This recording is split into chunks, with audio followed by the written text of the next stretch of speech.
السلام علیکم، حلقہ 11 میں خوش آمدید۔ اللہ ملائکتہ یصلون علی النبی یا ایھا الذین آمنوا صلوا علیہ وسلموا تسلیما۔ اللہ اس کے فرشتے نبی صلی اللہ علیہ وآلہ وسلم پر درود و سلام پڑھتے ہیں۔ مومنو تم بھی رسول اللہ صلی اللہ علیہ وآلہ وسلم پر درود و صلاۃ والسلام پڑھا کرو۔ ہمارے اس دین کی روحانی اساس میرے آقا صلی اللہ علیہ وآلہ وسلم سے نسبت اور تعلق پر قائم ہے۔ ایک انسان اگر اپنے نبی صلی اللہ علیہ وآلہ وسلم کی عزت، محبت، احترام اور ادب نہ کرے تو اس کے بعد اس کا پورا دین اقبال کے الفاظ میں بولہبی ہے۔ حضور تک پہنچو کہ تمام دین کی روحانی اساس وہی ہے، اگر حضور تک نہ پہنچ سکے تو تمام بولہبی است۔ ادب رسول اور عشق رسول صلی اللہ علیہ وآلہ وسلم اپنے بچوں کو سکھایا جاتا ہے۔ میرے آقا صلی اللہ علیہ وآلہ وسلم کا خوبصورت فرمان عالی شان ہے کہ اپنے بچوں کو ادب سکھاؤ۔ آج انشاءاللہ ہم اپنے اس حلقہ 11 میں اپنے بچوں کے ساتھ ادب رسول اور عشق رسول صلی اللہ علیہ وآلہ وسلم پر بات کریں گے۔ خوش آمدید بچوں۔ میرے بچوں، ہم یہ بات قرآن پاک کے حوالے سے طے کر چکے ہیں کہ قرآن پاک کو پڑھنے کے کچھ آداب ہیں۔ اللہ تعالیٰ نے فرمایا کہ اسی قرآن سے لوگ گمراہ بھی ہوتے ہیں۔ یضل بہ کثیرا ویہدی بہ کثیرا ما یضل بہ الا الفاسقین۔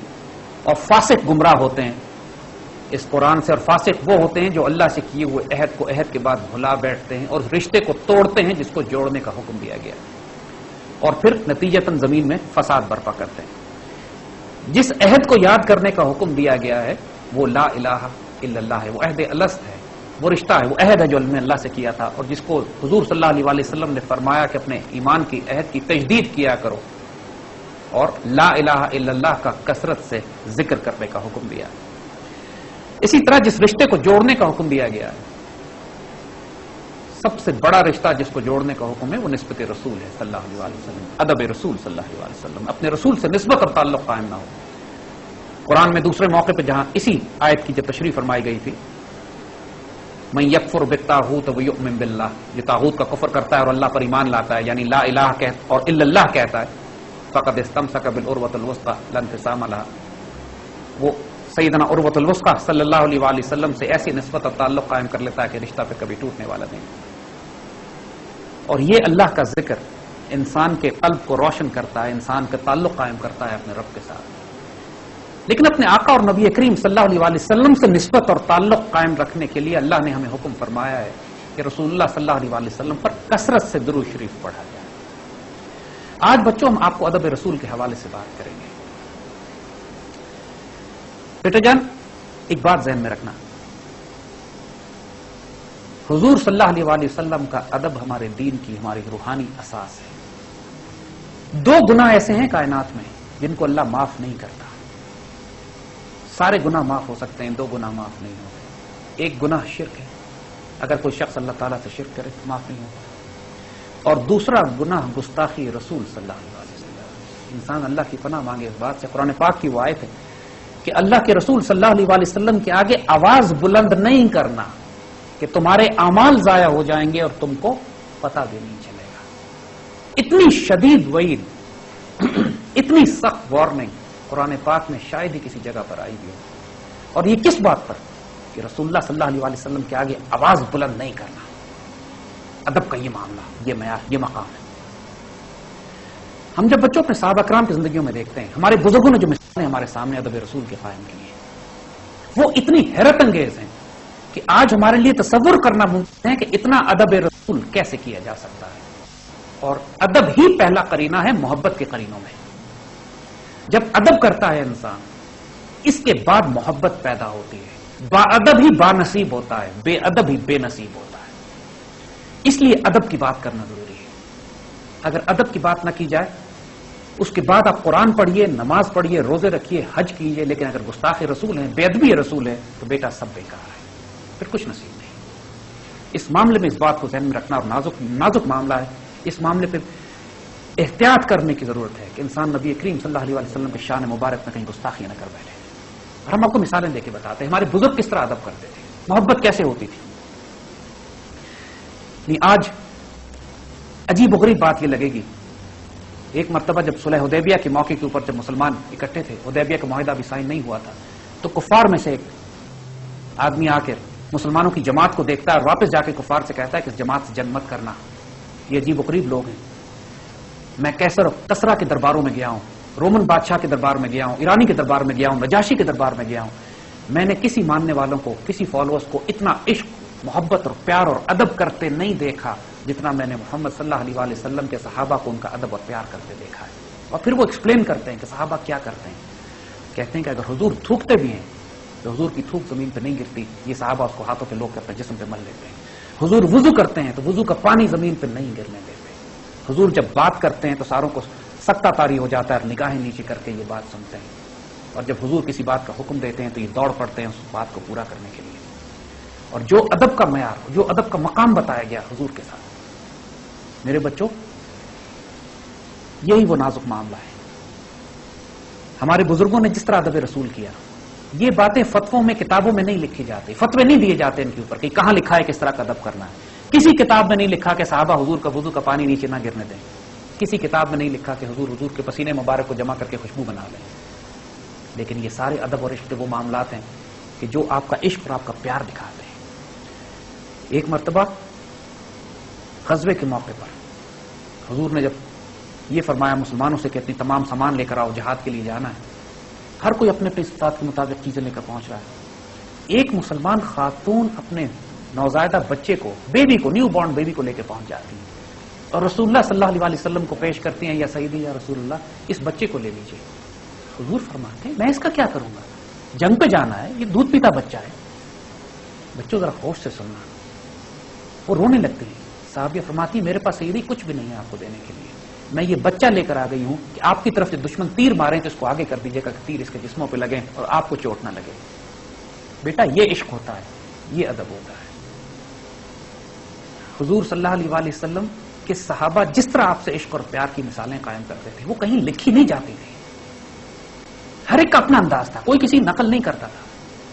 ایک صحابی نے حضور صلی اللہ علیہ وآلہ وسلم کو دیکھا کہ گرمیوں کے دن تھے، ان کی ایک دفعہ صرف حضور سے ملاقات ہوئی تو حضور نے اپنی کرتے کے بٹن کھولے ہوئے تھے. اس کے بعد ساری زندگی وہ صحابی حضور سے نہیں ملے، لیکن ساری زندگی اپنے کرتے کے بٹن کھول کے رکھے کہ میں نے حضور کو اسی ایک دفعہ دیکھا ہے اور اسی طرح دیکھا ہے. ایک صحابی حضور سے ملے سردیوں میں کہ حضور نے کالی کملی کالی چادر اوڑھی ہوئی تھی. اس کے بعد ساری عمر وہ حضور سے نہیں ملے، لیکن ساری زندگی سردی ہو یا گرمی، عرب کی گرمی میں کالی چادر اوڑھ کے رکھتے تھے کہ میں نے سیدی کو ایک دفعہ دیکھا ہے، اسی حال میں دیکھا ہے. بیٹا غزوہ احد کے موقع پر حضور کے دندان مبارک شہید ہوتے ہیں. وہ واقعہ آپ کو معلوم ہے. حضرت اویس قرنی یمن میں ہوتے ہیں. آپ کو پتہ لگتا ہے کہ حضور کے دندان مبارک شہید ہوئے ہیں تو آپ کو یہ خیال ہوتا ہے کہ شاید یہ دانت شہید ہو. آپ نے اس کو توڑ لیا، پھر سوچا کہ شاید یہ دانت شہید ہو، دوسرے کو شہید کر لیا. سوچتے سوچتے اپنے سارے دانت آپ نے شہید کر لیے اور کوئی دانت باقی نہیں رہا. حضور ظاہری طور پر حضور سے ملاقات نہیں ہوئی آپ کی، لیکن صحابی کا درجہ پاتے ہیں. حضور نے اپنا کرتا حضرت اویس قرنی رضی اللہ تعالیٰ عنہ کے لیے روانہ فرمایا. ظاہری طور پر حضرت اویس قرنی کی ملاقات حضور سے نہیں ہوئی ہے، لیکن درجہ صحابی پاتے ہیں. حضرت عمر، حضرت علی جب وہ کرتا لے کر ان کے پاس پہنچتے ہیں تو ان دوستوں نے پیار میں چھیڑ دیا سیدنا اویس قرنی کو کہ کیسے عاشق ہیں کہ حضور سے ملنے نہیں آئے. آپ بے چین ہو گئے. پھر بڑے پیار سے ان دونوں ساتھیوں سے پوچھتے ہیں کہ آپ تو حضور کے ساتھ بڑا وقت آپ نے گزارا ہے، اس لیے ایسے کیجیے حضور کا قد مبارک بتا دیجیے. اب دونوں صحابی ایسے ایسے کر رہے ہیں، ان کو یاد ہی نہیں کہ حضور کا قد کتنا ہے. پھر کہتے ہیں اچھا یہ بتا دیجیے کہ حضور کی بھویں ملی ہوئی تھیں یا الگ الگ تھیں. اب وہ پھر ذرا حیران ہوئے. پھر سیدنا اویس قرنی اپنا منہ کھول کے ان سے یہ پوچھتے ہیں کہ کیا غزوہ احد پہ حضور کا دندان مبارک شہید ہوئے تھے؟ کہیں ہوئے تھے. آپ میں سے کتنوں نے اپنے دانت ان کے پیار میں توڑے؟ ہم نے نہیں توڑے. انہوں نے اپنا چہرہ منہ کھول کے دکھایا تو حضرت عمر اور علی کانپ کے رہ گئے.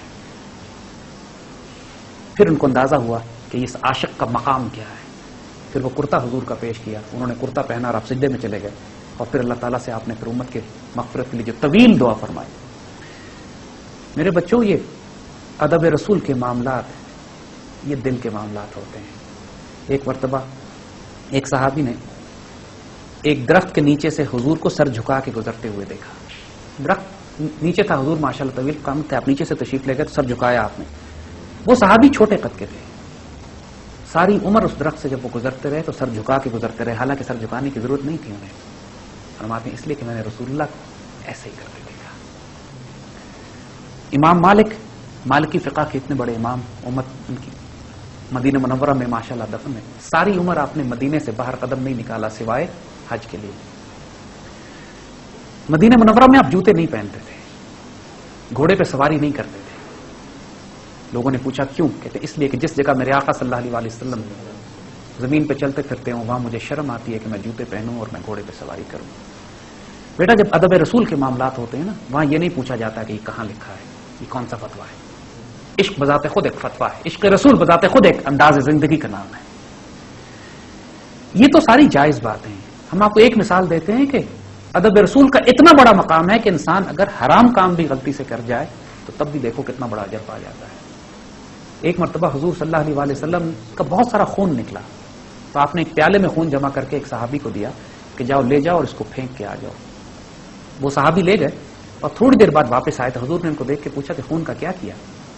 کہتے ہیں سیدی مجھے شرم آئی کہ آپ کا خون زمین پر پھینکوں تو میں اس کو پی گیا. اور حضور نے اس کے بعد کیا فرمایا؟ اب دیکھیے ظاہراً حرام کام ہے، خون پینا جائز نہیں، لیکن چونکہ اپنے عشق میں اپنی معصومیت میں وہ کام کر گئے تو حضور کیا فرماتے ہیں کہ جس جسم کے اندر میرا خون چلا گیا ہے اب اس پر جہنم کی آگ حرام ہے. بیٹا عشق رسول اور ادب رسول کا بہت بڑا مقام ہے اور بچوں کو یہ ادب سکھائے جاتے تھے.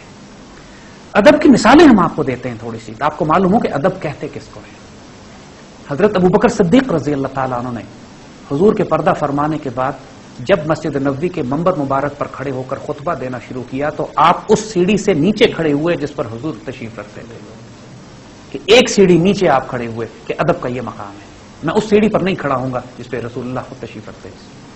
اس کے بعد جب حضرت عمر کی باری آئی، حضرت عمر نے جب خطبہ دینا شروع کیا تو آپ اس سیڑھی سے نیچے کھڑے ہوتے تھے جس پر حضرت ابوبکر صدیق کھڑے ہوتے تھے.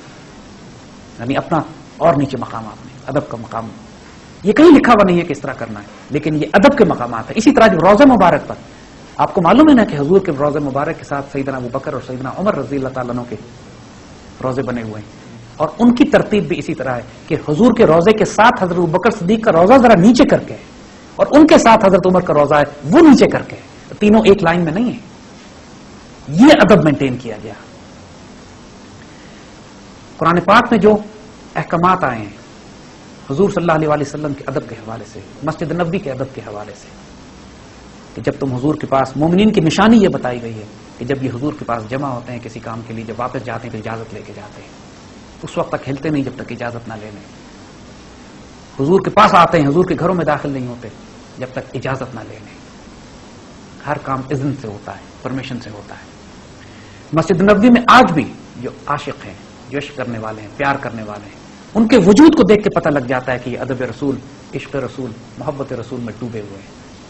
وہ ایک شعر ہے بڑی خوبصورت نعت کا، غلامان رسول دور سے پہچانے جاتے ہیں، بدن لرزیدہ لرزیدہ، سر شوریدہ شوریدہ، جسم کانپ رہا ہوتا ہے، سر جھکے ہوئے ہوتے ہیں، دور سے پہچانے جاتے ہیں کہ یہ عاشق رسول، ادب رسول میں.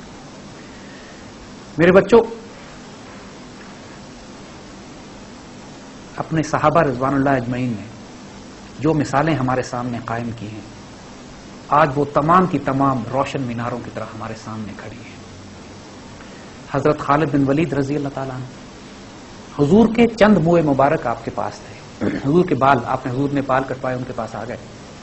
حضرت خالد نے وہ بال اپنی ٹوپی میں پرو لیے اور ساری زندگی اس کے بعد وہ ٹوپی میدان جنگ میں اپنے سر سے نہیں اتاری. ایک جنگ کے موقع پر وہ ٹوپی گر گئی. حضرت خالد نے باقاعدہ دستہ تیار کیا، حملہ کیا، رومنز کو پیچھے ہٹایا، وہ ٹوپی ریکور کی. لوگوں نے اعتراض بھی کیا کہ آپ نے ایک ٹوپی کے لیے مسلمان شہید کرا دیے. فرماتے ہیں یہ ٹوپی نہیں ہے، یہ لمس رسول صلی اللہ علیہ وسلم جب مجھے چھلتا ہے تو یہ میری برکت اور خیر اور فیض کا باعث ہے.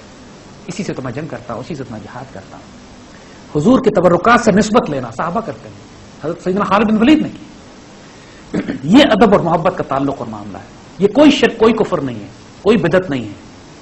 ادب رسول، ادب کی کسی بھی حد پہ جاؤ، ادب کی کوئی حد ہی نہیں ہے، کیونکہ یہی پہلا قرینہ ہے محبت کے قرینوں میں.